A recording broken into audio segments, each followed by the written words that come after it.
Hello, everyone, and welcome to the Influencer Show, where I interview people who can help influence the way you live life in a number of different ways. I'm your host, T7, and today we have a very, very special guest with us. Today, we have Stephen. So if you would like to introduce yourself to listeners and let them know a little bit about you. So I'm Stephen Blake. I created a thing called Old Pain to Go, which is a method of helping people to release themselves from chronic pain. And it's based on the idea that if pain hasn't gone from an old injury or whatever, then there's something else holding on to it, and it's a protective state. And it's really talking to the person to allow that protective state to reassess whether it needs to keep running the pain message or whether it can let go of it. That's absolutely amazing. Yeah. It is rather. Yeah. I'm still shocked that I created it. So, yeah. It's absolutely amazing. And on that note, could you share with the listeners why you do what you do? Oh, I just love it. You see, as soon as I realised this could be done, so I got myself out of pain 9 years ago using a technique, an NLP technique called N-step, or the 6-step reframe. But it was a bit clumsy and it didn't work for everybody. And you sort of took things off people, but you replaced them with smaller things, which seemed to be problematic as well. So over 9 years, I've changed it and redesigned it. And about 3.5 years ago, I started teaching other people how to do it, because my mission is to get as many people as possible throughout the world out of pain. And obviously, I can't do that if it's just me doing it. Yeah. So there's 1,200 people are trained in Old Pain to Go now, right around the world. That is absolutely super cool. Yeah, and it's the most beautiful work, because to see somebody in a lot of pain and then without it, because the results are, in the moment. It's not a go away and come back next week, let's see you again. If it's going to work, it's going to work in that session. We just find the cause, help them eliminate it, and the pain isn't necessary then. That sounds amazing. Yeah, it's fabulous. That's great. So now I'd like you to share with the listeners what you would say has been the biggest influence on you that you wish you had known sooner.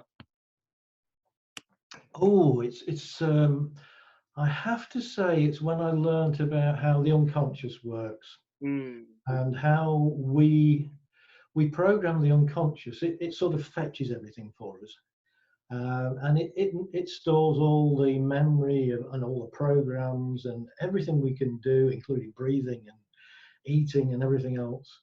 And in the main, we don't talk to it very well, because with the conscious mind, there's all sorts of different figures bandied about, but it's something like 70% on average of everybody's thoughts are negative. Yeah. And that tells the unconscious to fetch you something that you've just said you didn't want. Yeah. And so once I learned that, it was like, wow, this is incredible. Now, I mean, this idea's been around for a long, long time. And people sort of hear it and think, oh, that's nice, but they don't realise it's absolutely life-changing. Yes, indeed. You start talking to your unconscious in positives of what you want, then it's not confused by all the negatives, and then it can fetch you what you want. And I live my life like that now, and it's so much simpler. Definitely. And on the note, it actually reminded me of something that I watched, because I was watching a couple of your videos and how it talked about how, let's say that I was carrying a couple of cups, then I'm thinking to my brain, please don't drop it, please don't drop it. And how the brain it forgets all of the other stuff, it just hears the keyword drop. And that's pretty much how our brains work, really. And also how everyone has negative thoughts, like a lot, because of social media and a load of other things. They're always thinking, oh, what will they think of me when I get this many likes and things like that. And it's really just stopping them from doing what they really want to do. I mean, I've learnt so many lessons over the last few years that I've been doing therapy and helping other people. Because when I work with somebody on a therapy basis, I'm actually using my learning from life to tell them how life works, how the brain works, in general terms, so that instead of them worrying that they're different and, oh, nobody else has these problems I do, it's like, yeah, most of us do. Yeah. And here's what you can do to change it. And I, during a session with somebody, I'm waiting for them to have the aha moment where the thing that's really bothering them changes, because they see the reality of how it is, and it's entirely different to how they've been thinking it is. And somehow the brain just turns the wiring round and it just locks it back in again and goes, Yeah. this is your new truth. And that's a fabulous thing to see in somebody, because yet again, that's instant. Yeah, it's just great to watch. There's all sorts of things that you can learn from life. I just thought of one more, but it was a fleeting memory, which is why I love being asked questions, because then I go, now I know. Yeah. Now I remember what it is. I think that's actually amazing what you do, really, because the way you do it, you've been through the adversity and then you know how they feel. Because what I find is that often when you go to people, they might say they have all the answers, but they haven't really gone on that journey, so they don't know how it feels. It's very similar to nowadays with things like the X Factor and that, where Yeah. somebody goes on, they sing one song well, Yeah. and, and next thing you know, they're in front of hundreds of thousands of people. Whereas it used to be that you had to go around the clubs and the pubs and the Yeah. Yeah. night after night and fine tune what you were doing with an audience being critical about it. And that really makes you think on your feet. And in the same way that I learn from everybody I work with, client wise, but I also learn every time I teach people, because as I'm explaining it, I have to think, how can I explain this so it doesn't sound like I'm talking about miracles all the time? How can I say this so that people go, well, of course it would work like that. It's obvious. So it's not an insult to me if somebody says, well, what you've taught me was obvious. Because I usually say, well, but you hadn't thought of it, had you? And they went, no. Yeah. Yeah. So this is what we're looking for all the time. When I was talking to your mother a few days ago, I mentioned about goal setting, and she said I have to raise it here as well. And it's just this idea that I mean, I was in commission only sales for years, Yeah. and it was a real struggle to, just because I put so many hours in, because you've got this open-ended thing of, well, you can earn almost any amount. But if you haven't earned it, you've got to keep going until you've got it for the Yeah. for the week. And I had a wife and children, and I was also building a house in my spare time that I designed. So I was pretty busy. And it's this thing that I was always set goals, and I did very well in sales. I was the top salesperson at virtually every place I worked at. Oh my. And then I would find out that the product or the service wasn't quite what I thought it was. And when I Yeah. lost my confidence in it, I couldn't sell it anymore. So I had to move on. So I did change jobs a lot of time. But I kept reaching these goals. But what I realized was that in reaching goals, I forgot about everything else. So goals are great to set, but you get too specific with them, Mm. and then you get your head down. So here's something I was asked a question once. A guy, we were just sort of waiting to go in an event, and this guy said, I'd never met him before, and he just jumped in and he didn't introduce himself or anything. And he said, "What are your goals?" And I had this sudden fear of sitting next to him in an event where he would talk all the way through it. So I wanted to throw him off. So I said, "I don't have any." And everybody in that sort of that was around me looked round to go, he doesn't set goals. What an update. So then the guy says, well, what do you do? What? Sorry, no. He said, well, what do you mean? I said, well, look, if you have a goal like I want something in 5 years' time, Mm. you might set out a 10-step plan to get there. So there's a step every 6 months for 5 years. Yeah. And you have to know that you're going to get there.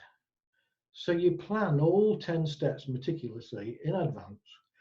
And so that takes you more than the first 6 months. So you arrive on the first step a bit late. Yeah. And when you get to it, the second step isn't where you planned it because things have changed. So Yeah. the second step is now over there. And then when you get on the second step, you realize that the third step is miles away. Yeah. So really, you only need the first step of a plan. Mm. How am I going to launch? How am I going to do this? And I'll work the rest when I get there. So eventually, after the 5 years, I get to my goal. And this was something I wanted 5 years ago, desperately. And I've waited the 5 years and I finally got there. And I say, oh, I'm a multi-millionaire now. This is brilliant. I can look after my wife and family. And then I go, where are they? And somebody says, they left you 3 years ago. Mm. Did they? I didn't notice. And this is the problem, that we can get so involved in following this mission we have to the point of blinkers on and blindness Yeah. of getting a goal. And so this guy then was like, well, what do you do then? And quite honestly, I didn't have an answer, but I have a very good rapport with my unconscious, and it gave me the answer. So it was asking me to give it permission to do something. So I said, I've asked my unconscious to give me a life so awesome that I cannot even imagine it now. And then everybody turned around to look at the guru. And I was going, that's fabulous. I wonder where that came from. But the reality was that if you give your unconscious permission to an open-ended permission for the sort of where you want to be and how you want to be, it's easier to work on that than work on a specific thing. You know, if I say I want a 1923 Rolls Royce in silver, there's Yeah. probably only 4 on the planet. But if I say I want a car that I really enjoy driving, Mm. that could manifest itself in so many different ways. Yes. Yeah. So, and about 3 months after I made that statement, and it's not a repetition one. It's not a put it on your mirror and keep saying it. I said it. I said it the once and meant it. Mm. And 3 months after I said that, I turned over the previous year's turnover, but I'd done nothing any different. Oh. So it literally was the law of attraction that suddenly, instead of chasing after things, and there's a natural law that if you chase after things, think of a shy puppy. Yeah. You know, you go in somebody's house and they say, "Oh, I've got a puppy, it's a bit shy," and you go to stroke it and it hides in the corner. Yeah. But if you sit down and ignore it, within 2 minutes it's sat on your knee going, "Why aren't you giving me a fuss?" Yeah. And the same thing happened to me. People were coming out of the woodwork saying, you know, can you appear on my webinar or whatever? I'd never been on a webinar. And one guy wrote to me, he was very famous, and I wanted to write back and said, have you got the right Stephen Blake? Because it just didn't seem like I would have got that opportunity. So I think it's about us relaxing into things, not this constant fight for things. And I think too many shows show a really old-fashioned idea of sales and business, and even The Apprentice. I mean, they're showing you how businesses were run like 50 years ago. Yeah. Nobody runs a business like that anymore. You can't fire people. Yeah. And you certainly wouldn't hire the people that end up on The Apprentice. I can't think of a worse bunch of people. You know, they don't work with people.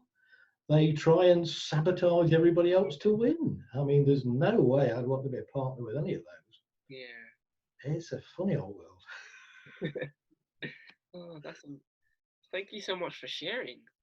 Now, I'd like to ask you, how do you prefer to influence the way that others change the way they live life for the better?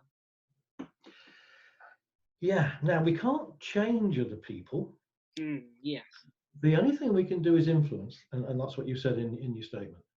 So I think we influence people best by showing them that we do it. Yes, that's a key one. So I work with clients, particularly with anxiety. That was the first thing I did before I moved it across to the pain. So I work with physical and emotional pain. But most of my work was anxiety sessions, and I did it in one session, which was probably a whole day. I mean, it could be any amount of hours. But it's to lead them forward. So you see, people can't let go.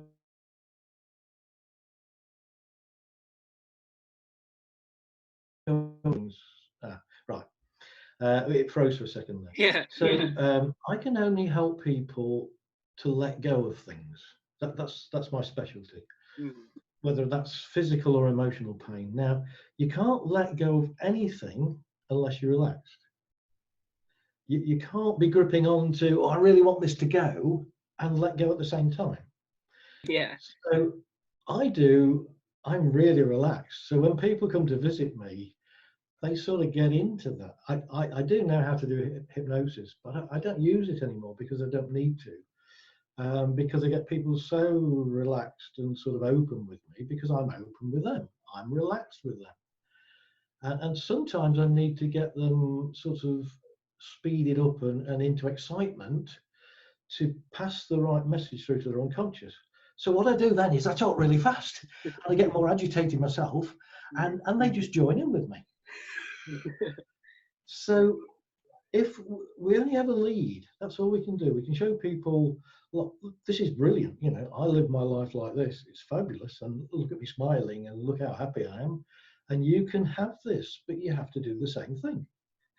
If you like the way, if you like the way my life looks and you want a life similar, you're going to have to behave in a similar fashion. Yeah.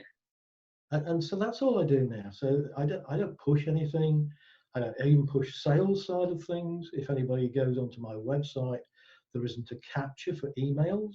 There's nothing like that. It's totally the antithesis of everything you ever talked about marketing. Yeah. Because I want people who say, I like that, I'm in pain, whether that's mental or physical, and I want to get out of it, and I'm going to contact you. I don't want somebody who says, I might want that when you've written to me 15 times. Yeah. I can't be bothered to do that. I wouldn't get somebody at this height of like, I'm doing it now. It would be, I've worn them down. And yeah. And when I work with somebody, they do all the work. I just know what to say and how to change or help them change. But they have to do it. It's an internal thing. They can only change if they want to change. So I have to show them how to change and then help them across to it. And it's a really gentle process. It's not a, here we go, here's all the nice gentle bits. Now you jump. It's a leading them across the bridge instead of to the cliff edge. Yeah. And smoothly down the other side, down the hill, It's absolutely amazing. Thank you so much for sharing. And listeners, I hope that you guys are gaining loads of golden nuggets from Stephen so far. So now I'd like you to share with the listeners what you would say people should do to stay motivated during moments of crisis. Okay. We only ever live in the moment. That's all we have. And obviously, when I'm dealing with people with anxiety and things like that, they're living in the past. They're living in something that happened to them, probably absolutely terrible when they were younger, but it's them that keeps beating themselves up over it. Or we live in the future. And if we live in the future, we can't predict a better future than what we already know. We can't predict things that are sort of we've never experienced. So we tend to, if we've had a bad past, we'll predict a bad future. Yeah. And now we're in this limbo state of we don't know what's going to happen. We do know in the past that there was sort of economic crisis and then we have austerity afterwards. But now we've learned that austerity was just a plan. It wasn't actually needed. And it didn't do us any good because it doubled the debt rather than reducing it. Yeah. So we're now going to be in a different world when we come out of this. So I think we should look forward to knowing that whatever happens in the future, the bit that we can control, we'll be in charge of deciding. But we haven't got to decide it now. We only get to decide it when we know what's happening. Yeah. And so, to me, living in even in a few weeks' time future is just not healthy for anybody. It's to say, right, I'm at home now. I'm in a safe, hopefully. Not everybody will be this, but certainly in the UK, most people will be in a warm, safe place. Yeah. They'll have enough food to eat. They'll have running water, sewage, everything. So we're safe and comfortable at the moment. So the only fear is the fear that we make in our head. And literally, I'm going through things now to look at that I'll have things to help people when this is finished. Because there will be a lot of people with all sorts of fears and phobias and anxiety that need sorting out. And that will be more than there are therapists. So I'm looking at translating everything I've done in the past, over the past 9 years. I've got quite a lot of audios and videos of me working with clients with their permission. And I'm transcribing all of those and I'm putting together for other therapists my way of doing things. But I'm going over things, and my partner would say that she just hears me crack out laughing sometimes because I'm very unconventional and I do whatever I feel in that moment is right for somebody. And sometimes I just sit there going, oh, did I say that to them? But I'm after making a difference to them because they're coming to me for help, and I'm not going to let them leave until they're where they wanted to be. Yes. And I can usually do that in a few hours. And so I'll do almost anything. I'll play with them. I don't get to shouting at them, but I'll give you a thing from a few days ago. A gentleman came to see me, and he was really worried about the future, and he started to get really ill from overworking, and he's also a perfectionist, so he's looking after builders and things like that, and he's got 10 people working for him and a Yeah. family. And my idea was, well, you have to pace yourself. You It's not that you can't go at a good pace that a normal human can. It's just that you can't be superhuman day after day after day. And so I help people with a thing called fibromyalgia, which is what he had. So I'm saying to him, look, I'm not going to slow you down from where you are. I'm going to speed you up from where you are, but you can't go full belt every day. And so he starts to tell me how I can't help because he's got these 10 people relying on him and that. I'm going to make you jump in a second. I'm just pre-warning you. So he sat there and he's telling me why I can't help him. And suddenly I went, bang! Then he went, what? And I went, you're dead. What do you mean? I said, you're dead. I've just shot you, you're dead. Mm. What's your wife going to do? He said, she'd manage. I said, what are your children going to do? He said, well, they've missed me, but she'd help them manage. Yes. What are your 10 staff going to do? And he said, they'll have a job within a week. So I just looked at him and he said, I haven't really got a problem, have I? That's amazing. And that's what happens. I just think of something while they're there, and it's sort of like, it's not always shock tactics, but it's usually getting them to this aha moment where everything they think is a problem, suddenly I've reversed it to say, well, that's not the problem, is it? And as soon as they agree, there's this enlightenment that happens where the brain rewires. Mm. And I didn't have to do a lot more with him after that. I just had to sort of fully get it in there and make sure it was fixed Yeah. before I let him go. But that's all we're doing. You see, nothing is really real. If you smack me around the head with a bit of wood, yeah, it's a real bit of wood and it would hurt. Yeah. But you see, I only have control over me. You only have control over you. Mm. We can influence other people. When somebody says, you make me happy or you make me sad, they're not actually saying that. They say, when that happens, I become sad. When that happens, I become happy. Mm. Well, you get to choose. You can choose. You can be insulted by somebody and just laugh and go, well, that's not real. That's what you've just said. I'm not any of that. And I'm not even bothered that they think that way. Because you asked earlier about tips really for life. And one of them is what other people think about you is none of your business. Mm.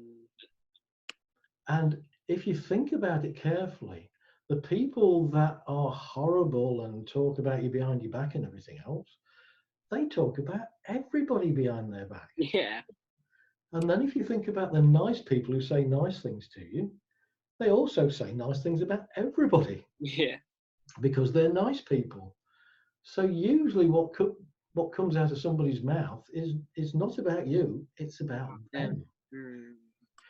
And as soon as we get that, we can go, I'm free. And the second part of that is if you can have unconditional love for everybody on the planet, and I mean everybody, you don't start separating people out. And Yeah. unconditional love is if I give this love out, you don't have to return it. Yeah. Now, people get into relationships where it's like, well, if I show you this amount of love, you've got to show me that amount or even more.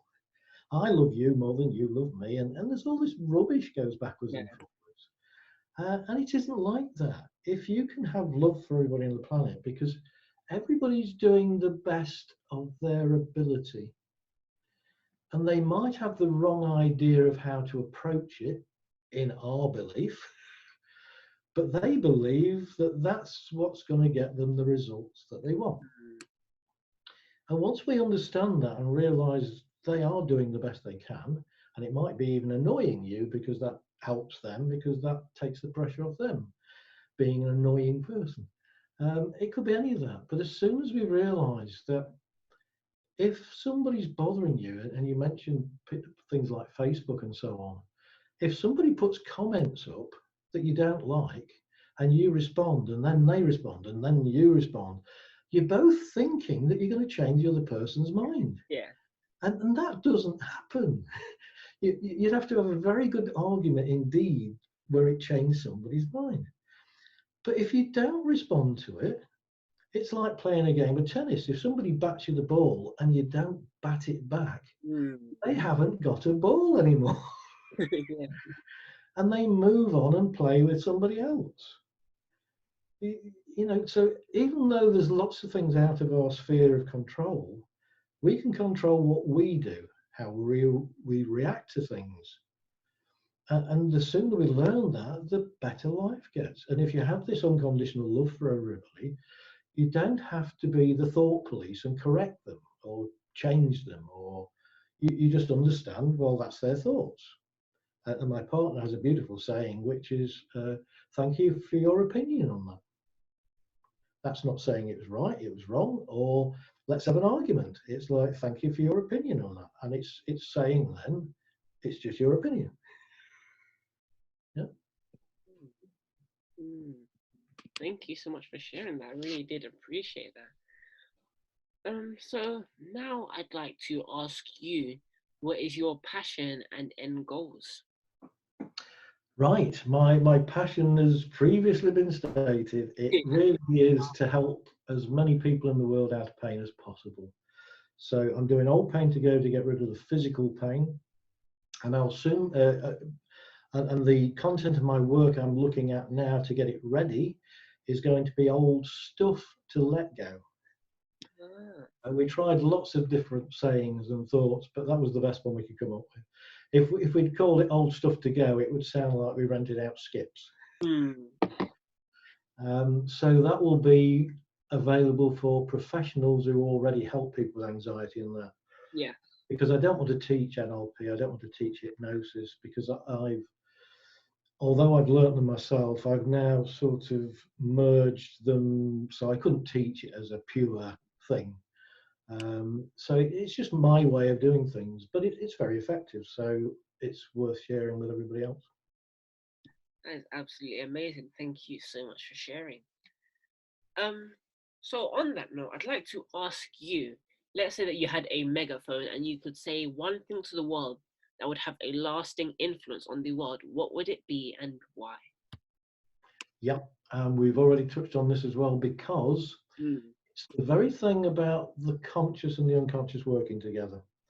So only about 2 or 3 weeks ago, I created a saying for it, which is bilateral clarity. So I want to help. If this went out sort of overnight to everybody on the planet and they saw it, the planet would change tomorrow. I mean, literally, it's Yeah. that big. So if we could get people to understand that they mustn't try and catch themselves out with every negative thought, because we have about 70,000 a day, or Yeah. 70%. So, but the ones that bother them, if they keep repeating the negative, it keeps fetching them the negative. And Mm. then when people are sarcastic, like, oh, just what I needed, Yeah.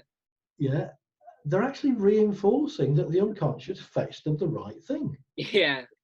Instead of saying, no, I didn't want that, I wanted to be confident. Mm. So if we could get people to phrase things in the positive, they're unconscious, but also to do it with passion. You see, anybody who gets to the top of their tree in any way is passionate about it. You can't fake passion. So if you're passionate about it, you're passing the message to your unconscious. I want to succeed at this because I want to help X amount of people, or I want to make X amount of money, or I want to get this thing launched. And if we do that with passion, we're always going to be phrasing it in the positive. Now, the same happens with your unconscious, though, because it fetches everything for you. And a few people will be arguing now that there's no such thing as the conscious and the unconscious. It's all part of the same thing. It's just split into the decision making bit and the bit that goes on behind the curtains. Yeah, it's all the part of your brain. If the unconscious wants us to stop doing something or start doing something, it's not allowed to boss us about. So it drops hints. And I deal with this. This is the story where I get rid of somebody's pain. It wants them to lift a bag of cement up ever again, so it keeps them in pain all their life, Mm. just to stop them lifting a bag of cement. But it doesn't say, don't lift a bag of cement up. It just gives them pain that hurts them all the time, Yes. not when they go to lift a bag of cement.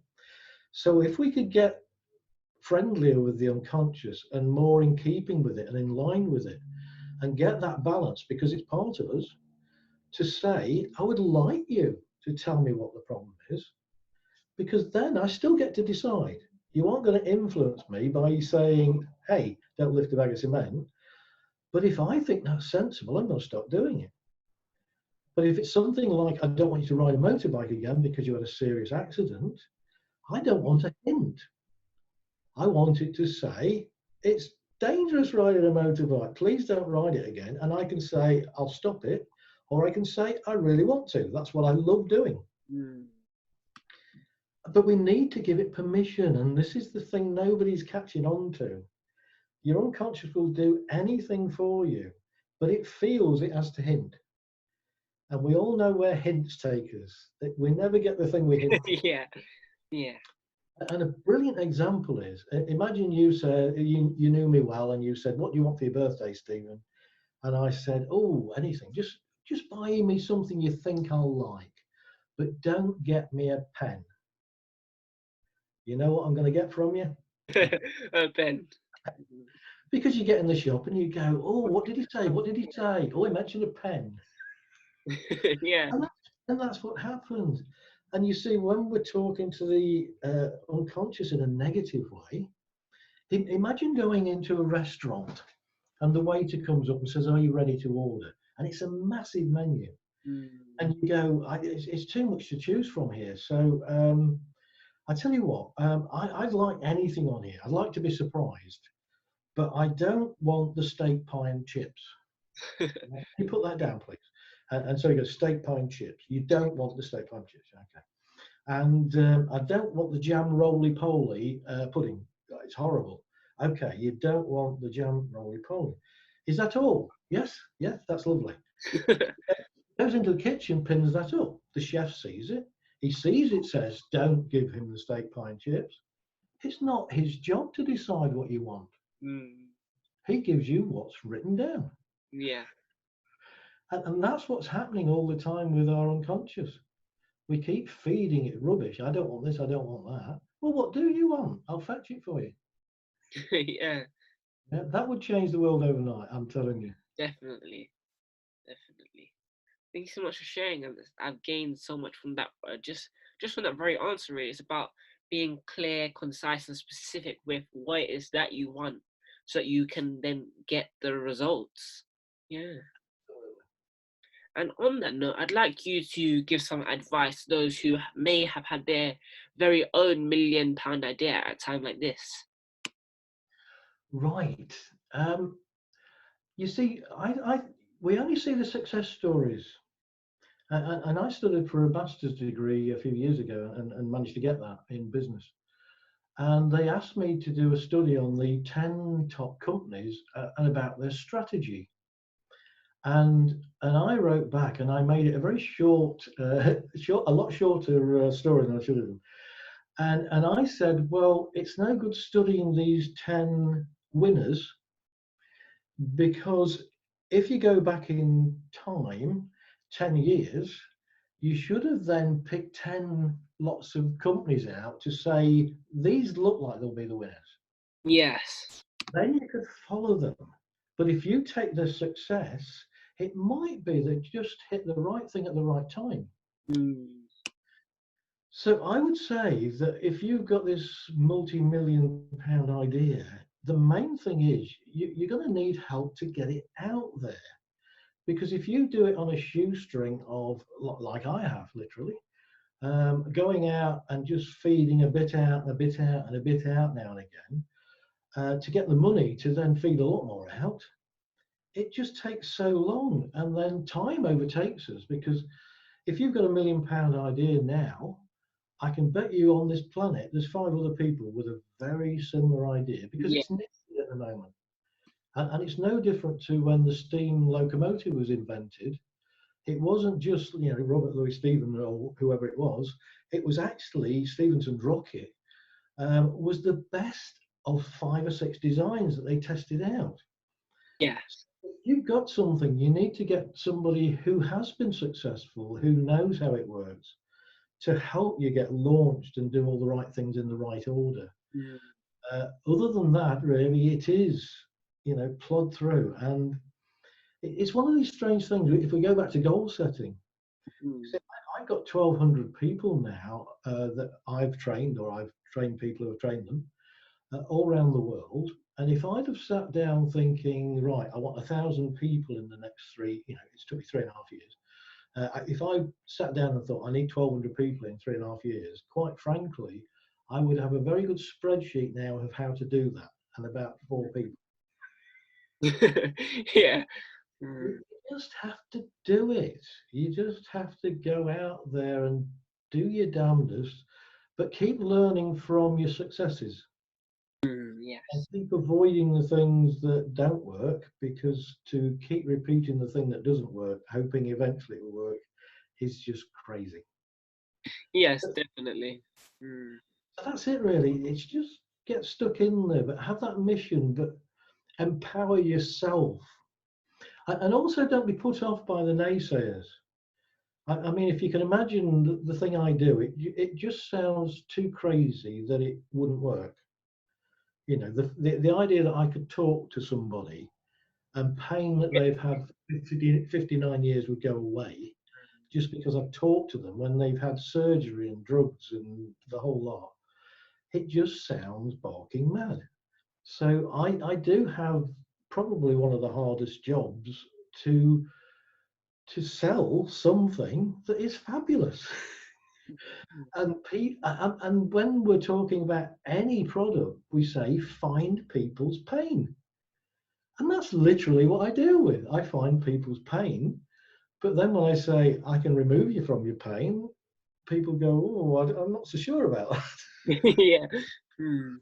It's pretty crazy. And even the people I've helped to get out of pain, when I see them again, they say, oh, I'm still pain free, but I still can't believe it. because it's just beyond our belief system, because it hasn't happened for years and years and years, and everybody's relied on the surgery or the drugs or whatever, or just managed pain. And I just looked at it and said, I don't think we have to manage pain. I think we can just throw it away if it's not doing the job anymore. And that's what I built it around. That is absolutely amazing. Thank you so much for sharing.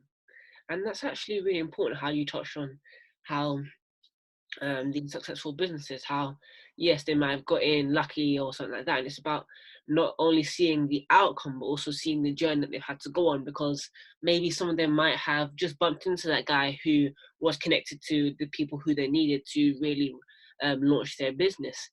But it's about that journey that they go on and the skills, the values, and the people that you meet along the way, really. Yeah. Mm. So now You can't, I'd like, oh, sorry, go on. I was saying you can't do everything on your own, Yeah. and I was very fortunate that I used to train people for self-employment, so I have a good knowledge of marketing and bookkeeping and all the things to run a business and sales. And if you haven't got those, if you put the time in to do something you can't do very well, Mm. you're paid less than minimum wage to do your own bookkeeping. Yeah. Mm. Crazy, crazy. Now give that to somebody else who can do it on minimum wage or above.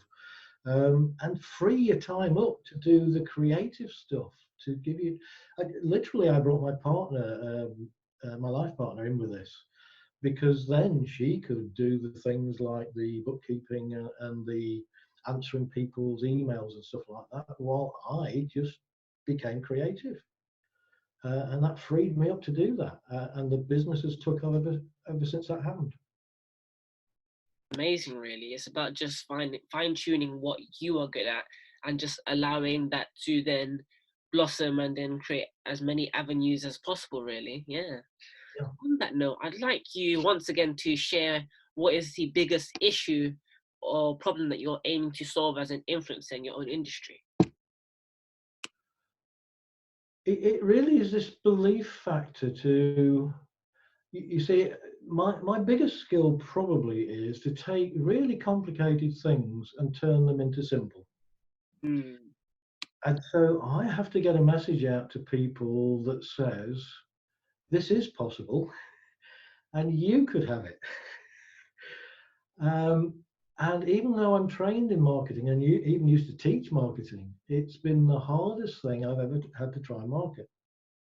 And of course, there are other things, because there are regulations about saying what you can do in the health industry. You know, Mm, you yes. can't promise to turn somebody's pain off or whatever. And I can understand the reasons for that. And I work with a lot of people who have cancer, but I don't cure cancer. I just help them to have a better attitude whilst they got the cancer. And I can't mention any of that because Advertising Standards Authority are just like, you mentioned this, which might make people believe you've got the cure. Yeah. So it's, yeah, it's an ongoing thing, and I am making it more and more simple all the time. And this is crazy because I created something that's really simple, and I've spent 3.5 years making it even more simple. That's great, really. Yeah. That's absolutely amazing. Thank you so much for sharing. I really do appreciate it. Mm. So now I'd like to ask you, what would you say was that pivotal point along your journey, and what did it teach you? The pivot in my life was about 9 or 10 years ago now. I trained in NLP and hypnosis, which was a big turning point, because it then suddenly took me down something I'd always wanted to do, which is to understand humans and behavior and how we process things in the brain. But the real big thing was 3.5 years ago. I just read something I look at medical journals and all sorts of things. And I read this one line, and it said that the neural pathways for physical and emotional pain were the same. Mm. And that just kicked me off on everything I'd learned from everybody with anxiety. I could map across to this pain work that I did, the physical pain work I did. And everything I'd learned from the pain work, I could map across to anxiety. And within 2 months of hearing that, I was training other people up how to do this. And so I went from, I've got to help as many people as I can, to I'm going to help people understand how to help other people. And I think the biggest issue from that was that you talked about expanding and diversifying, and Yes. a lot of people take that the wrong way. Diversifying isn't having your finger in lots of different pies. Yes. It's having the best pie Yeah. and then producing a savory one and a sweet one. So as soon as I went from saying, "Oh, I can help you with thoughts," I called myself a thought tamer and all sorts of things. I was trying to get the message across without saying I was a hypnotherapist or an NLP person, because lots of people oppose that, or they're frightened by hypnosis. So I was sort of trying to find roundabout ways to say that I could help people.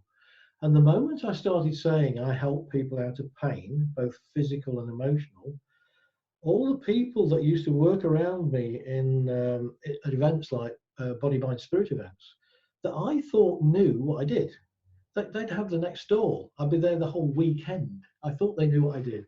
And as soon as I said I help people out of physical and emotional pain, they said, "Oh, do you mean anxiety?" I was like, "How have you got that from what I've just said?" Yeah. "Yes, I do." And they went, "Oh, I wonder what you did." And they've known me years. So it is this clarity of what you do. And obviously coming out with a name like Old Pain to Go is brilliant, because I couldn't have thought of a better name. It is exactly what it says in the tin. I can't help you if you just chop your arm off, get to the hospital. But if 10 years later you've still got pain there, yes, I can help you, because it's old pain. It's unnecessary. It's not needed. Mm. We just have to have clarity. And Yes. going back to my idea of the clarity between conscious and unconscious. So everything I do gives me the answer to everything else. If you just learn and map it across, every day is full of answers. We don't need to worry about the future. We only need to put ourselves on track for learning. That's very true. Yeah. That's actually so true, and I definitely agree with what you said there. Really, especially about how like there's a huge misconception around diversifying. People tend to be the jack of all trades and the master of none, when actually it's about mastering what you're good at, and then seeing how you can apply that to different areas in your life. Yeah. Yeah, absolutely. Mm. There used to be a shop, there's a place called Grantham just down the road from where I live, and there was an insurance business, but they had a big glass window to the front, so they started selling double beds at the same time. Oh my. Like, who is going to buy a Yeah. double bed from you? While you're in here, do you Crazy. want a double bed? Wow. It's crazy. Crazy the ideas people come up with. Oh my. Yeah. Now, I'd like to ask you, what are the top 3 lessons that you have learned along your journey, and how did they influence the way you look at life? One is learn from everything.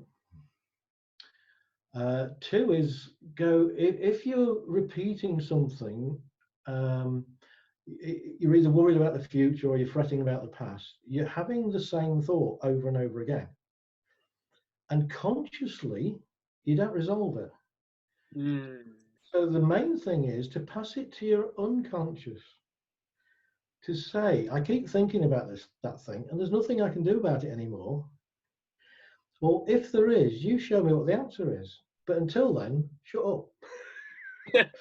Stop showing me it. Because there is little point in fretting over something over and over and over and over again. Because we think by consciously thinking it, we'll solve it, and we don't. And in fact, if we go to bed with that conscious thought, oh, I'm worried about that, it doesn't solve it in the night. It actually wakes you up in the morning and goes, don't forget you're worried about that thing. yeah. It reminds you, and people can't get to sleep. So I have a thing of saying, well, why don't you pass it over to your unconscious? It's far cleverer than you. It's got a lot more data it can deal with. Yeah. And you say, I want to solve this tomorrow. You know, I've got this thing at work. There's two people arguing. I don't know what to say to them, but I think you could give me an answer. So when I wake, I'm going to stop thinking about it now. So when I wake up in the morning, I want you to give me it, and it does, and it's fabulous. I'm just trying to think of a third one. Yeah, third one is don't take things personal. Mm. There's a tendency that somebody says something and it really upsets us or annoys us. And it will be from one or two things. They either intended it, in which case, why would you get annoyed anyway? Because Yeah. you're just falling for their trick. Or they didn't intend it, in which case, why are you upset? Mm. It doesn't matter. It really doesn't matter. And I had something recently. I posted something, and some guy put something underneath, and I thought it was a genuine, sort of, why do you do that like that? So Yeah. I put something, and then he wrote this massive column Yeah. about you shouldn't be doing that, and I didn't even read it. It was like, and I'm not going to reply Mm. because if anything, he's just shown himself up. Yeah. Yeah. And I don't need to add to that. I don't need revenge. I don't need to point to it and say, I'm not going to argue you because you're an idiot, because I'll keep it going again. Yes. Yeah. So it's not personal when people do things. I've had people steal my idea. That's flattery. That's Yeah. flattery. Nobody steals bad ideas. Yeah. Mm. It's I don't let them get away with it, but I don't take it as you're a monster. It's like, well, it is a good idea, isn't it? Yeah. Yeah. Definitely. And that's actually really true, really, how people tend to internalize things. And it's actually about understanding, and this actually links into emotional intelligence and understanding that the person is then making that comment on that statement. Not, it's not specifically aimed at you, that it's just how they are feeling in that state of mind and where they are acting, maybe sometimes out of spite. And that's because of something that may have happened to them in their past, or maybe even in the present, that's making them not think clearly, and they're not able to articulate what they're trying to say properly, so they start out all this like arguments and just many other things. It's just an endless loop of negativity, really. There's a very good saying that hurt people hurt people. Yeah. Indeed. And that's what I help people with. I help the people that are hurt. They're not particularly hurting other people, but they're certainly hurting themselves. Mm. And once you understand that, and once you have this compassion of unconditional love for people, it's so easy to then to not jump in on this and get excited. You see, if somebody says something that hurts you, it can only hurt you if you go inside and look if it's true. Mm. And if you don't care, Yeah. if you're 4 foot tall and somebody says, I'm sick of you, you're 6 foot tall, you keep lording over everybody like you own the place, Yes. you wouldn't take any notice because you go, they're totally wrong. Yeah. But if they say something and you're a sensitive person and you go inside to see if it's true, Yeah. that hurts you. Because and lots of people I deal with anxiety, they assume everybody else is true and has it right, and they don't. Because all their life they've lived in this being told off or getting things wrong, and but then they set it up that that's what they're going to do for the rest of their life. Because if you think you always do things wrong, you stop making good decisions because you don't want to make a decision because you'll be wrong if you do it. And if you're not making decisions, you're just blown about by the winds. Yes. What everybody else says, what everybody else does, you have to fit in with them. The moment you stand back and say, well, I create my own life, I can't cope, I can't deal with, or I can't help everybody outside of it unless they want my help. So this bit here is my world. And this is why we like owning things. You Yeah. see, if I take this pen now and I go and snap it in half, you can't say anything other than you just Yeah. broke the pen. But if this is your pen, Mm. you've got Steve, what are you doing? That's my pen. You Yeah. see, because you have control over it, because you own it. And the trouble is, we say things like my partner, my children, Yeah. like we own them. And we don't. Mm. We only get to look after them for a while to train them to be self fulfilling individuals. And the best thing that can happen is you let go of them when they're old enough to leave the nest and they do what the hell they like, Mm. Yeah. including getting into trouble. Yeah. Because if that's the way they're going, that's the way they're going. And stopping them doesn't help them. Yeah. Mm. But being there for them with love and affection for when they do something wrong, that's all you can do. That's the job of a parent. Not to control your kids once they got to that age. Yeah, we've got to prepare them for standing on their own 2 feet. And I suppose that's the same with everything in life. Mm. Yes, definitely. Mm. Mm. And on that note, I'd like to ask you, if you had to be another person for one day, who would it be and why? It would be Leonardo da Vinci. That guy just was so skilled and intelligent. So, I mean, he did drawings, he did sculptures that were just, you couldn't even do it today with lasers Yeah. and printers and all that sort of thing. But he invented things like tanks and helicopters, and so I think that's who I'd like to have been. I'd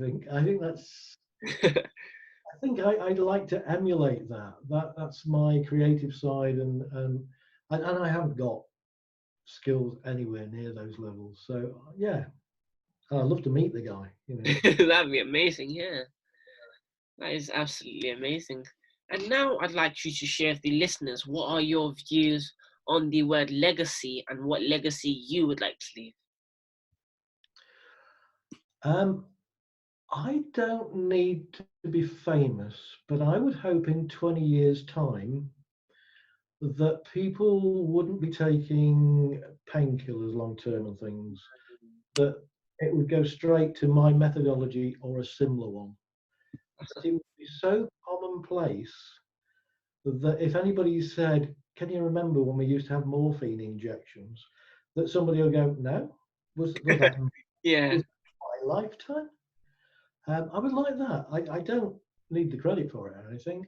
But I'd like it to be that I've succeeded well enough to have got it popular, so that people have a new understanding that they're in charge of their life. They're in charge of their own pain, not the initial acute pain. You know, I hurt like everybody else if something hits me. But the long term pain, you don't need it. And if people understand that in 20 years' time, in the main, I would have done my job. That is amazing. That is, yeah, it's really amazing, really. And it's actually funny how you spoke about how it's not just about it's not so much about you getting credit, it's just knowing that you've achieved what you set out to do, because people are like, oh hey, look at me, oh don't you see this, and things like that. And what I find really funny is all over social media, when sometimes people, they might be giving to charity or helping the people who need it, and they're trying to like blast all over social media, and it's not really about that. It's about just being content with yourself, knowing that you've done something good, and it's not always about us trying to share it and thinking, oh, it's going to get thousands of likes and things like that. It's just about being one with yourself and knowing that you've done something good for you. Yeah. It's like life is good when you live congruent to your beliefs. Yes. So I don't say or do anything that is like, oh, well, I'm going to tell you I do this, but I do this. And soon it's going to be quite raw for me, because when I launch Old Stuff to Let Go, a lot of people who buy the, how I do therapy, I think will just go berserk, going, you can't do that. um, but I'm not telling them what I think they should do. I'm saying this is how I did it. And Yeah. a lot of people, when they've got to wherever they want to be, and they write the book or do the film or whatever, they change it to, well, this is what I think people would have thought that I did. It stops being truthful. It stops being, this is how it is. Yes. Because, but you see, I'm not bothered if people disagree with me. I do something and it's been very effective. I've helped, well, I used to say 6,000 people, but I think I've been saying that for about 2 years now. So it's probably about 8,000 people I got clear of anxiety or physical pain. That's And there's only been a few people I couldn't help. Now, it used to be, when it was 6,000, it was about 6 out of 6,000 I couldn't help. And now, because the fewer people get to have treatments with me, so I get the more and more um, very bad built-in causes that where they've been all around the planet and nobody can help them. yeah. So it's a lot more now. But so it's not 1 in 1,000 anymore. But I still help lots and lots of people, and I still do it in one session because I don't have a very good memory. So I don't want to be dealing with somebody, not remember where we got to, not Yeah. remember, whether their granddad died or their budgie died, because it would be embarrassing yeah. and it wouldn't be very effective. So I work with people, and while they're telling me stuff, I'm absorbing it in that moment, in that day, and I'm taking it to a conclusion. And I think that's worth sharing with other people who, I mean, some people go for counseling or psychiatry or whatever for years. Years. Yes. And I struggle to understand that at all. So I once spoke to a woman, she was lovely, and she was talking about this hypnotherapist she knew. And she said he was the best hypnotherapist ever. And she used to run TV film crews and things. So they made a documentary about this guy. And she said, he's the best guy ever. She said, I was going to him for 14 years. And I struggled to keep a straight face. And she said, what do you do, Stephen? I said, I help people with anxiety in one session. And it was me that was embarrassed. It was like, and we do go in on ourselves, and we start going, just a minute, surely if everybody else takes this length of time, how am I doing? Am I really doing this? yeah.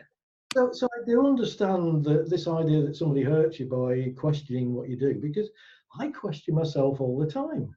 Yes.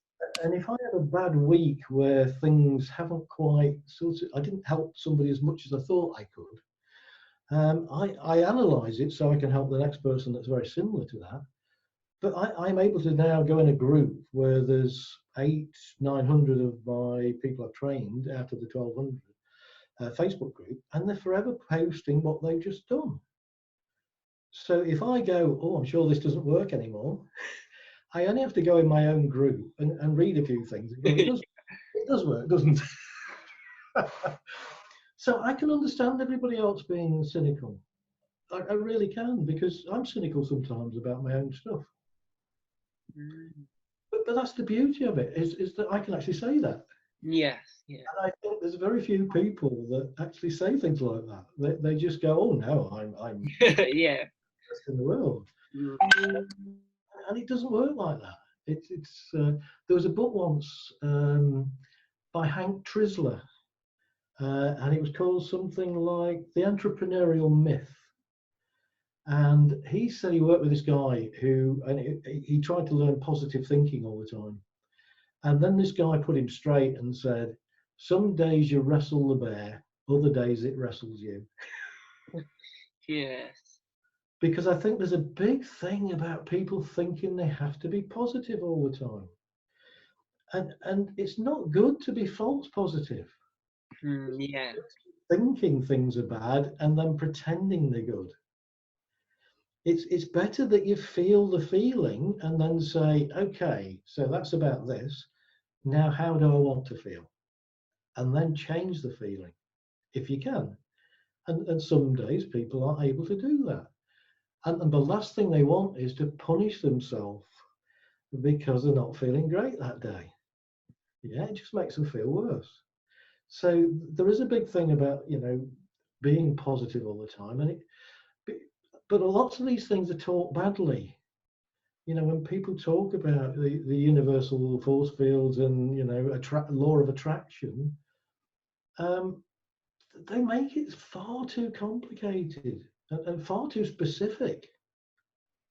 It's a lot easier to attract something in your life that's going to be good than it is a specific thing. Yes. Yeah, and we all want to feel good. I mean, that's what we're doing here, isn't it? Even the people that say I want to be a multimillionaire, why do you want to be a multimillionaire? Because it will make me feel good. Yeah. Yeah. And the idea it only comes with that tag. You can only feel good. I can't imagine anybody feeling better than I do when I've just helped somebody out of pain. I I can't imagine. I can't imagine any drug that could do that. Yeah. It just isn't needed. We're Mm. we're all making our own drugs all the time. The trouble is, we're making anxiety and depression drugs. Mm. Yeah, we just need to stop it. Yes, definitely. And now I'd like you to share with the listeners if there's any advice that you would give to your younger self. Oh, it's interesting, really, because we are whatever we've done and how we've experienced it. Yes.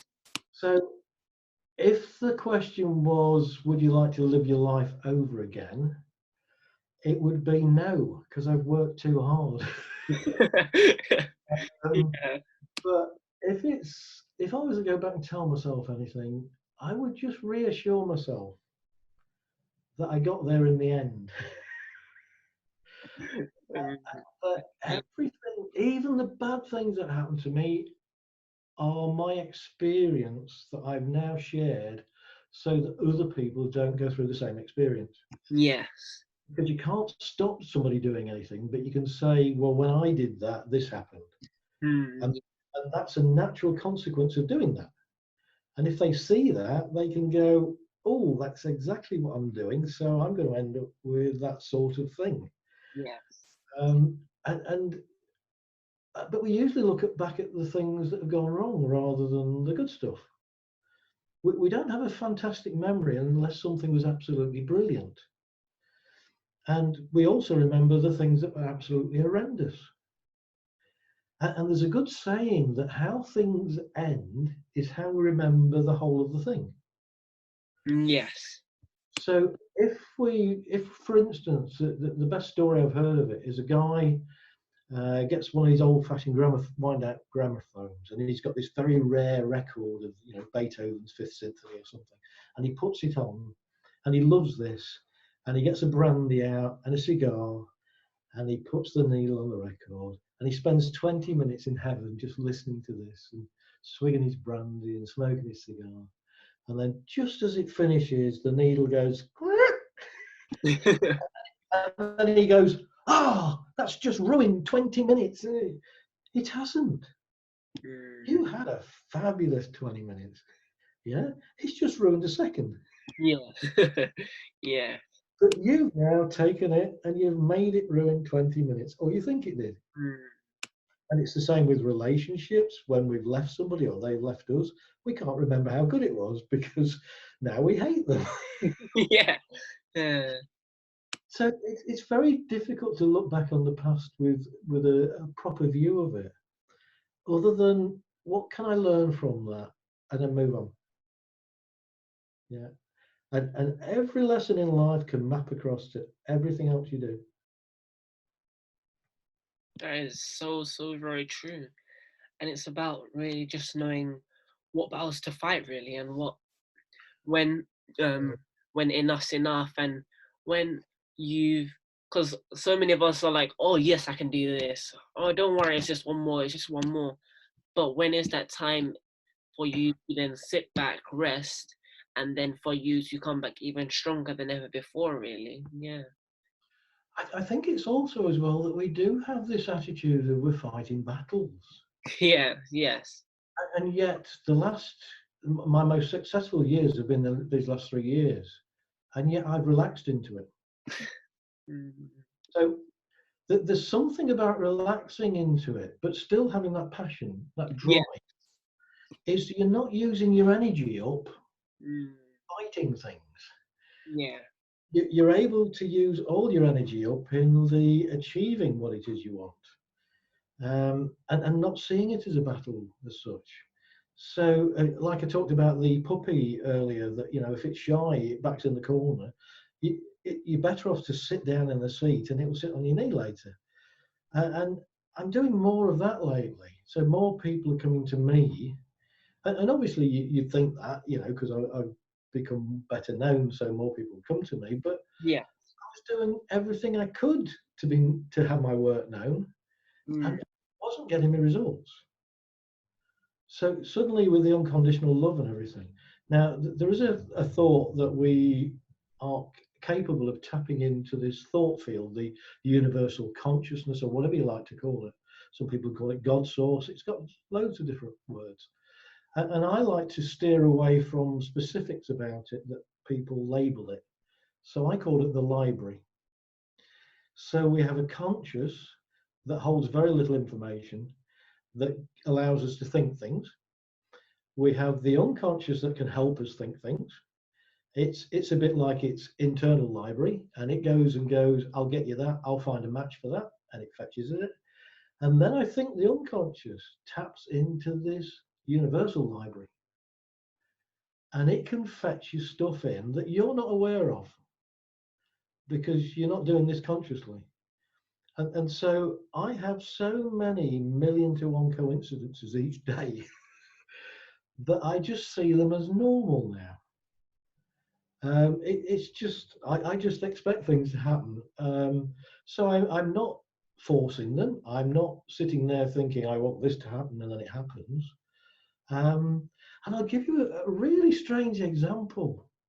You see, I think when particularly when I'm working with somebody one on one, and I'm trying to, helping them, that because I'm relaxed, I receive as well as give out. So I'm not reading the thoughts or anything.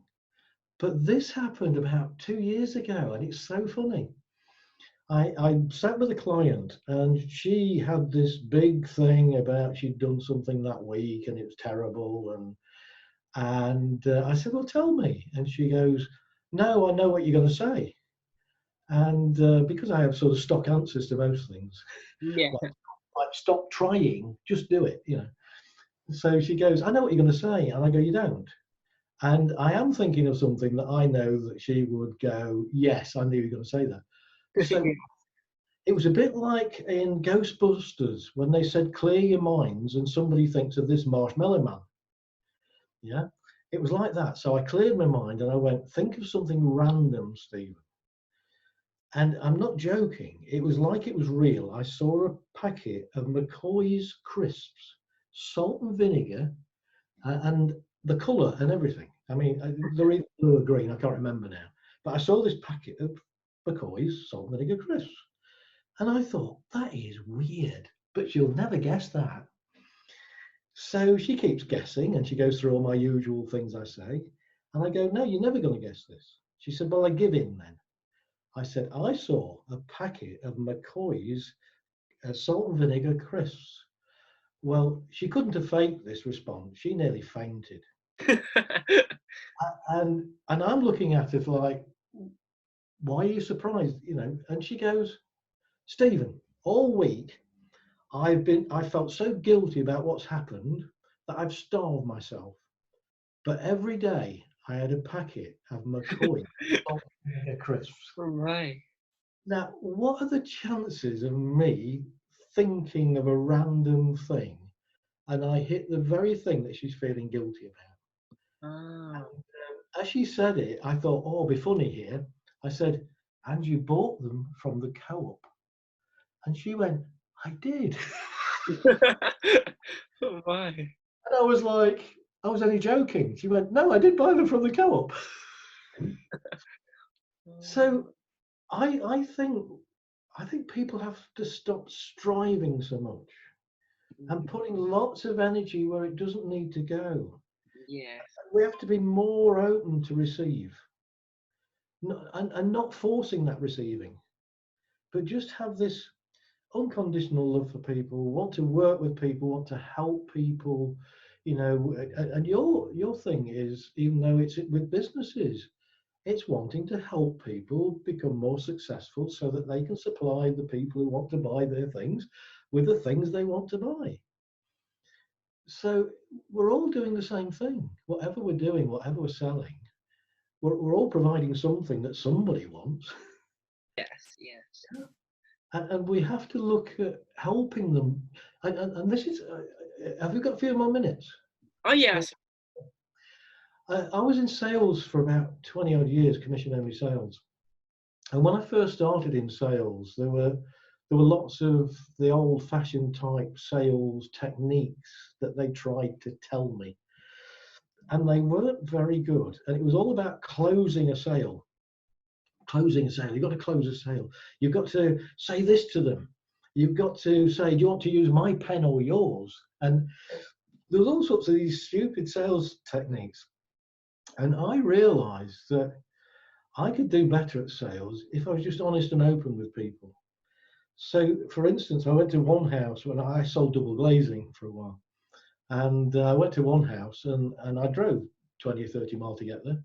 And when I arrive, I see the house up for sale. So I'm a bit confused now because why would he put windows before he sell it? Yeah. So I go in, and this is in my own time with my own petrol. And obviously, if I'm there, I can't be anywhere else selling. But I get in and I say, "Are you actually selling your house?" And they said, "Yes." I said, "Oh, you haven't just bought it then?" "No."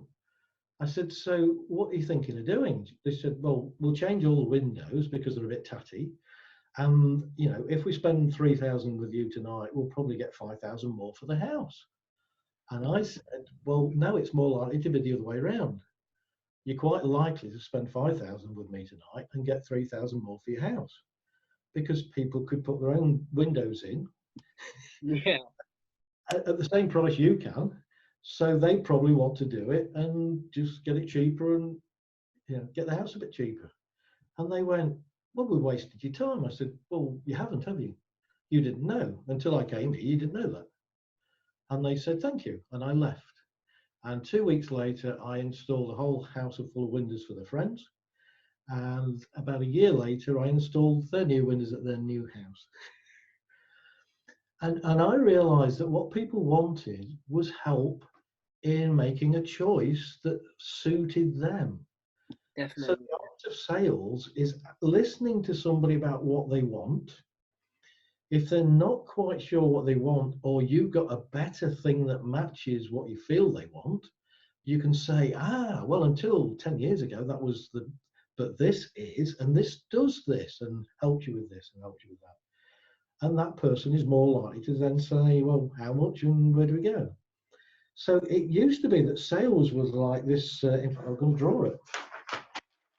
Sales was like this thing where there's a ramp and a cliff, and you marched your client up here, and you told them everything about this thing they needed to buy.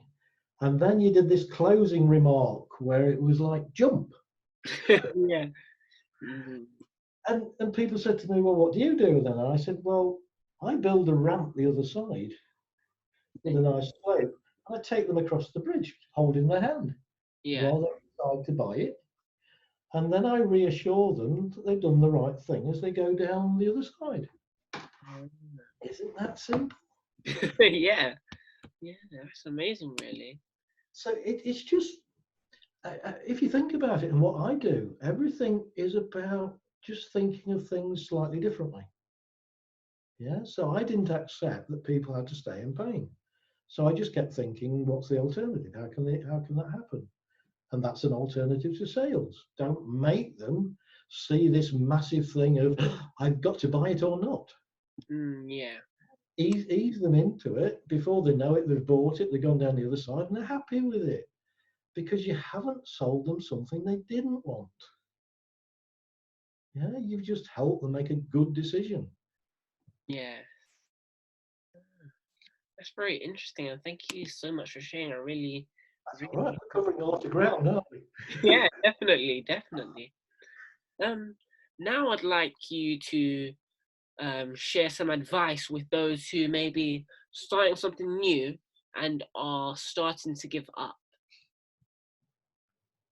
Okay.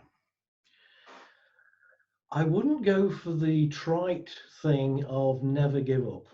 Hmm. There are times when you're banging your head against a brick wall and it isn't going to happen, and Yes. spending more time and effort on it, there is a time to give up. And there's no failure from it because you will have learned from that how you go on. And I've got a good story because I worked at Boston College for a few years, about 7 or 8 years. And I was head of a school there. And a guy came to see me one day. Now, I taught people to go self-employed. That was my job for 7.5 years, I think it was. And this guy came to see me, and he was very upset because he'd started a business selling parts for a car, for one particular type of car. And he got to the point where it was going well, but then he didn't get enough sales, and he had a large amount of stock. And of course, he had money laid out for that, and the interest on that was more than he was bringing in. Yes. And he came to see me one day and said, "Oh, I hate the banks. They're closing on me. They're foreclosing on me." And I said, "Why are they doing that?" He said, "Well, I lose £2,000 a month." And Mm. he said, "Oh, it's terrible." And I said, "How many more £2,000 did you want to lose before they did that?" Yeah. And he went, "Well, I could have pulled it round." And I went, "But you didn't, did you? Have you got a different idea of how you pulled it round?" "No, I keep plodding on until it." I said, "No, you just keep losing £2,000 every month Yeah. until something happened that stopped you. And luckily, they stopped you before you had to stop yourself. It saved you thousands." Mm. So when we go forward with something, you see, there are very few absolutely unique ideas in the world. So when I had people come to see me with all the business ideas, some people would say, I'd say, "What is it you're going to do?" Because I wanted to see if the course was right for them. Yeah, I wasn't interviewing them. You can't come on the course. It was like, is this going to be what you need? Yes. They would come along and they'd say, "Well, I'm going to start this thing," and I'd say, "Oh, what is it?" Because then when I talk to you, I can talk about it instead of generalizing. And they said, "I can't tell you." And I'd say, "Why can't you tell me?" "Well, you'll steal it." And I said, "I've heard 2,000 ideas so far. I've never stolen one of them. I don't think I'm going to start with yours." And they Yeah. and they say, "But well, we can't release it because." And I said, "Just a minute. When I've helped you start the business and you release it, you've got to tell people what it is. Yeah. If it's so easy to replicate and it's a good idea, within days somebody else will replicate it. Mm. You've only got that really short window Yeah. to have the world to yourself. It Mm. doesn't work like that. You've got to have something that people want and that you can provide to them in a way that they want it like that and they're willing to pay the price that you want to charge them for it. And it's really as simple as that. Yes. If you're not finding your key target audience and you're not able to reach them and you're not able to convince them that it's worth the money, and unless you can change that and really get your unconscious to help you out to say, how do I get through this? How do I reach people? You haven't got a viable business anyway. So why spend years bankrupting yourself, putting it on your house and everything else, Yeah. if it's not going to work? And we can't wait for it to work. If it's a good idea, it's not wait until you've got 40,000 followers or wait until you've sent somebody 16 emails. It's like, as you and I will know, that if you look on Facebook and something appears and you go, "That's interesting," and you click on it, and then you see the price and you think, "Oh, that's about what I would pay," you buy it. Or you might go, oh, I wonder if it's cheaper elsewhere on the internet, and you type in what it is, and then you see it's half the price on Amazon, and you buy it. You don't wait for 16 emails. So we've got to get things to people that we describe it well enough that they go, yeah, and we've got to get them excited about it. The old saying is, you sell the sizzle, not the sausage. Mm. And even that's a bad saying, because who wants to buy sizzle? Yeah. They want to buy taste, don't they? They want something that's a great tasting sausage, not a sausage. They want something that you go, oh, that's yummy. And there are good ideas, because instead of flicking by the adverts on telly at night, just understand that somebody's probably spent £1 million Mm.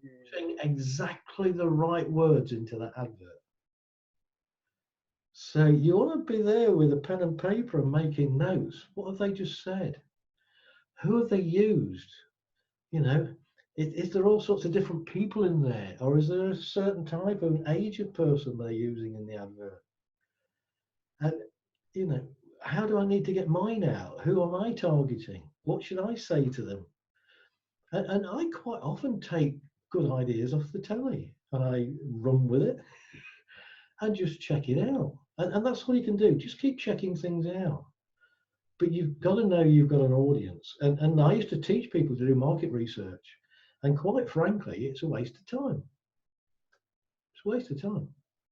There's nobody, unless you get a proper market research company in, doing your own individual market research, you're just going to fool yourself. I had a lot of people who said, I know this is going to work, Stephen. And I said, why? Well, my Auntie Doris has said she'll buy one. And my grandma says she'll buy one. So that's two people. And the thing is, when you say to people, would you buy this off me? People are very nice. They don't go, oh, get away, that's stupid. They say, of course I will. The moment you say, here you are, it's £8, they go, oh, I'm a bit, Yeah. see me next week. Mm. I had a wonderful event that I was friendly with a guy in Australia. I trained him to do this. And I said I wanted to go over Australia and teach it. And he said, I'll put it out to, I've got a group of people I write to on a regular basis, a few hundred people in it. He said, I'll just mention that you're going to come over. And he was so nice. He didn't charge me. He didn't do anything. He just said, I'll just let people know. And every day he used to say, oh, there's 2 more people interested, and so on. And it got 60 people was interested in having training from me. And I wrote back to him and said, well, I'm going to come over then. And he said, don't get too excited, Stephen, because when you actually put it up, I bet only 30 of them will buy it. And that was the case. I still went over there, and I did manage to get 100 people while I was touring. But it's as soon as you put a price to it, and it becomes, yeah, buy it. Yeah. And I had a guy who he sold sheet music. Now this was in Boston, in Lincolnshire, and he came to me and he'd done market research, and he said, I think I can sell, and he got this spreadsheet out, and it was thousands of sheets of sheet music a week. And just from looking at it, I went, that's crazy. That's not going to happen. It's Boston. It's a small town. It's if you sell 100, 200 sheets of sheet music a week, I think you'd be doing well. And he went, oh, no, I've carried out market research. So I said, who carried out the market research? My son and daughter. How old are they? They're 18. Where did they go? They stood outside the Sam Newsom Music Centre. So this is a place where people go to learn instruments and things. And they stood outside at the dinner break. And who comes out there? People of their own age. Who are they most likely to talk to? People of their own age. So they get the dinner break rush of like 30 people, who are the only people in Boston who want sheet music. So he extrapolates it out. If you can do that in an hour on one day, Oh my. and he just doubles it again, times it up, times it by 7, and tells me this huge figure. It's just crazy. Yeah, we have to go forward with things that people want and that they already want. You know, I used to be a plumber. There is no problem as a plumber getting work. If you do a good job, everybody tells their neighbours and friends, Yeah. and Yeah. then you get another job. I never advertised as a plumber. So if you've got something people want and need, and I did learn lots of lessons, like I charged far too little when I was a plumber because I didn't understand business. I charged a little bit more than I earned working for somebody else and thought that would cover it, and it didn't anywhere near cover it. Mm. So it is learn your stuff and see if there's anything around like I used to do. The government used to provide training courses for self-employment. They're really good to go on because it gets you to look at the legalities of the business. It gets you to look at marketing, sales, all the things I used to teach. And you put together a business plan. Mm. And if anybody's interested, I've still got this thing I designed.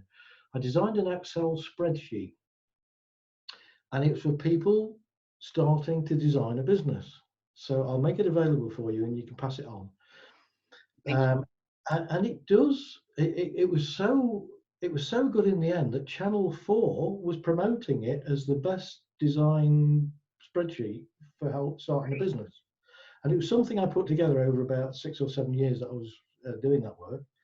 Once I started to put computers in, I thought, well, let's computerize it. And so it's something where you put in how many things you think you'll sell in a week, bearing in mind the date and the weather and the type of thing it is. And then you put a price next to it, and then you can go back to it and change it. So it shows you your annual turnover. It shows you how many things you've got to sell every month. So you've got targets that you can have to meet. And quite frankly, if you can't make it work on paper, it's no good then saying it doesn't work. I literally had a woman who used this sheet and she put it all together. And it worked out that she was going to earn something like £30 a week. And she said, "Is that all right, Stephen?" I said, "Well, do you want to live on £30 a week? Can you afford to live on £30 a week?" This is about 10, 15 years ago. Yeah. And she went, "No." And I said, "Well, it's not worth doing that. Don't do the business." And she went, and she burst into tears and she started saying, "But I'll make it work." And I said, "Well, make it work on paper then. You know, double your figures, double your prices."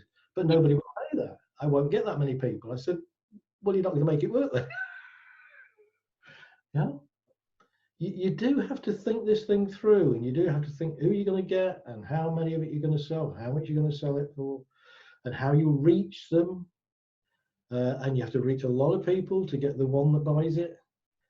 And you've got to do all that before you get stuck into, I've got to make it work. And do give up if it's going to take you down, because it's not just going to suddenly get better. Yeah.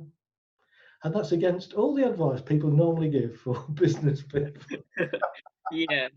But it's honest. It's honest. Yeah.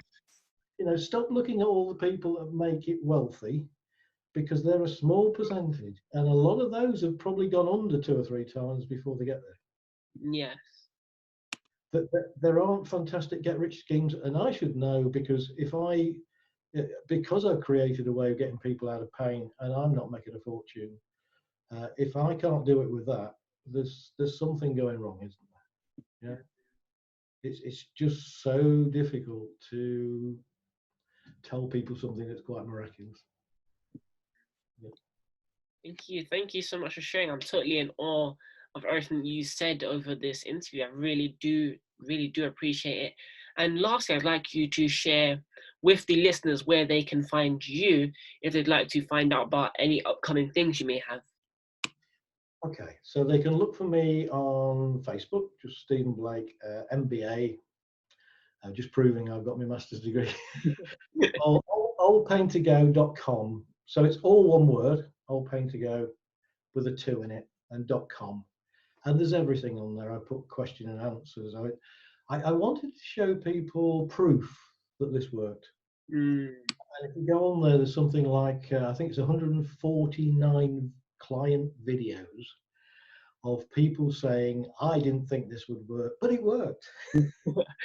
Mm. Full of skeptical people, which is lovely, because somebody phoned me the other day and said, "I was very skeptical. I went on your site, and every time I clicked on a video, somebody said I was really skeptical." Yeah. Um, and so it's proof out there. And we've also got Teesside University doing a study on us, and they should be printing medical papers soon. That's amazing. So please come along to Old Pain to Go. And from there, oh, and just for your listeners, if they want it, if you go to oldpaintogo.com and put in /academy, there's everything that I will be producing in future in there. But the first two things that are in there are freebies. So there's, if anybody's concerned about their sense of self-worth, Mm. there's 3 videos they can watch, and you can literally change in 10 minutes. Oh, that's great. And the second one, there's things in there about dealing with anxiety and grief Mm. and all sorts of different things. And I know I can probably help you with something. So when we've finished, I think we'll have a chat about that. Yeah, that'd be amazing. Okay. Thank you so much for coming on the show, Stephen Blake. I really did enjoy it. Thank you. It's a golden opportunity. And also thank you to you listeners for tuning in today. And as always, if you guys would like to have the chance to be interviewed on the Influencer Show, be sure to email the email that'll be popping up on the screen, and we can send you across the application process. And I hope you guys have enjoyed the show today. And that's it from us. Bye. Bye.